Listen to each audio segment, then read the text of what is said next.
హైదరాబాద్లో 200 మంది పోలీసులతో తనిఖీలు. కర్నూలులో గడ్డి ట్రాక్టర్కు నిప్పుబెట్టిన రైతు. హైదరాబాద్ పుప్పాలగూడలో యువకుడి మృతితో ఉద్రిక్తత. ఒంగోలులో క్రికెట్ బెట్టింగ్స్పై పోలీసుల నిఘా. ఇలాంటి వార్తలను 30 సెకండ్స్లో చూద్దాం. హైదరాబాద్ బోడుపల్లో కార్డన్ సెర్చ్ నిర్వహించారు పోలీసులు. దేవేందర్ నగర్ లో వందలాది మంది పోలీసులు తనిఖీలు చేపట్టారు. డీసీపీలు, ఏసీపీలు, 12 మంది సీఐలు, 34 మంది ఎస్ఐలతో కలిపి మొత్తం 200 మంది పోలీసులతో ఇంటింటి సోదాలు నిర్వహించారు. బోడుపల్ దేవేందర్ నగర్ లో 411 ఇళ్లను తనిఖీ చేశారు. ప్రతి ఇంటిని క్షుణ్ణంగా చెక్ చేసి అనుమానితంగా ఉన్న వస్తువులను, వాహనాలను స్వాధీనం చేసుకున్నారు. ఎలాంటి పత్రాలు లేని బైక్, స్కూటీలను సీజ్ చేశారు. అలాగే అక్రమంగా నిల్వ చేసిన మద్యం బాటిల్ను, ఇతర సామాగ్రిని స్వాధీనం చేసుకున్నారు. 12 బైకులు, ఒక ఆటో, 10,000 లీటర్ల మద్యంతో పాటు నిషేధిత గుట్కాను కూడా భారీగా సీజ్ చేశారు.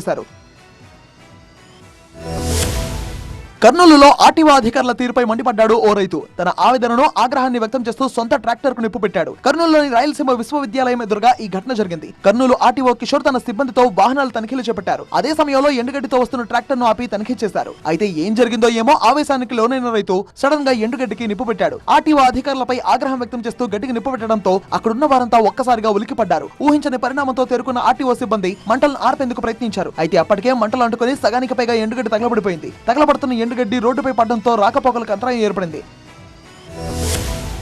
తెలంగాణ సెక్రటేరియట్ ఉద్యోగుల ఆధ్వర్యంలో ప్లాస్టిక్ రహిత దేశం కోసం గ్రీన్ సంగీత కచేరీ నిర్వహించారు. Plastic free India, green earth అనే సందేశంతో world mission society church of God university students ఈ వాలంటరీ గ్రూప్ ఆధ్వర్యంలో తెలంగాణ సెక్రటేరియట్ లో పర్యావరణ అవగాహన కార్యక్రమాన్ని చేపట్టారు. ఈ కార్యక్రమంలో మంత్రి పొన్నం ప్రభాకర్ గౌడ్ పాల్గొని ప్లాస్టిక్ నిర్మూలిద్దాం, పర్యావరణాన్ని కాపాడుకుందాం అనే మద్దతు పత్రంపై సంతకం చేశారు. ఈ సందర్భంగా సౌత్ కొరియా బృందం పాడిన గ్రీన్ కచేరీని మంత్రి వీక్షించారు. ప్రభుత్వ ఉద్యోగులు, అధికారులు సమాజంలోని వివిధ వర్గాలను ప్లాస్టిక్ వాడకాన్ని తగ్గించి కాలుష్యాన్ని అరికట్టి భారతదేశానికి సుస్థిరమైన ఆకుపచ్చ భవిష్యత్తును అందించాలని పొన్నం కోరారు.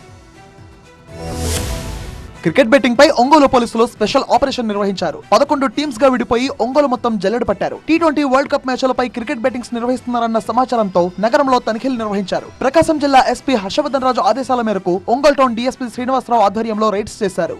ఒంగోలు 1 టౌన్, 2 టౌన్ తాలూకా పోలీస్ స్టేషన్ల పరిధిలో బార్లు, టీ షాపులు, దుకాణాలు, హాస్టల్లో ఆకస్మిక తనిఖీలు చేశారు. ఆన్లైన్, ఆఫ్లైన్ బెట్టింగ్ కార్యకలాపాలపై ప్రత్యేక నిఘా పెట్టినట్టుగా తెలిపారు డీఎస్పీ శ్రీనివాసరావు.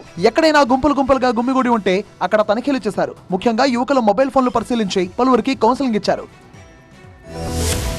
హైదరాబాద్ జీడిమెట్లలో అగ్ని ప్రమాదం అలజడి పుట్టించింది. సుభాష్ నగర్ గంపల బస్తీలో ఒక్కసారిగా మంటలు చెలరేగడంతో స్థానికులు భయభ్రాంతులకు గురయ్యారు. అటల్ స్క్రాప్ దుకాణంలో ఈ ప్రమాదం జరిగింది. సమాచారం రాగానే ఫైర్ ఇంజన్లతో స్పాట్ కి వచ్చిన అగ్నిమాపక సిబ్బంది మంటలను ఆర్పివేశారు. అయితే అటల్ స్క్రాప్ కారణంగా పెద్ద ఎత్తున పొగ చెలరేగింది. మంటలు ఆర్పడానికి ఫైర్ సిబ్బంది తిప్పలు పడాల్సి వచ్చింది. అంతేకాదు ఆ ప్రాంతంలో పొగ దట్టంగా కమ్మేయడంతో స్థానికులు తీవ్రంగా ఇబ్బందులు పడ్డారు. ఈ ప్రమాదంలో స్క్రాప్ దుకాణం పూర్తిగా తగలబడింది. దాంతో జేసీబీ సాయంతో శిథిలాలను తొలగించారు. మంటలు పక్క షాపులు, ఇళ్లకు వ్యాపించకుండా జాగ్రత్తలు తీసుకున్నారు. సకాలంలో మంటల్ని ఆర్పేసి ప్రమాద తీవ్రతను తగ్గించారు ఫైర్ సిబ్బంది.